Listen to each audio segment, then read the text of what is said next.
Panginoon, sa iyong biyaya kami nananalig, gabayan mo ang aming pamilya sa bawat hakbang ng buhay. Bigyan mo kami ng lakas at liwanag upang patuloy kaming magalak sa iyong pag-ibig. Pagpalain mo ang aming tahanan ng kapayapaan at kasiyahan. Lahat ng miyembro ng pamilya, mula sa mga anak hanggang sa matatanda, ay iyong protektahan at ingatan. Naway lagi kaming magbuklod ng mahigpit sa iyong awa at grasya. Bigyan mo kami ng pananampalatayang walang hanggan, pag-asa na nagpapagaling, at pag-ibig na nag-uugnay sa amin. Tulungan mo kaming maging matatag sa gitna ng mga pagsubok at unos, at sa iyong pangako kami laging kumapit.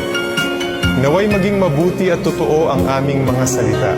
Sa lahat ng aming iniisip, sinasabi at ginagawa, turuan mo kami ng pasensya at pag-aalaga.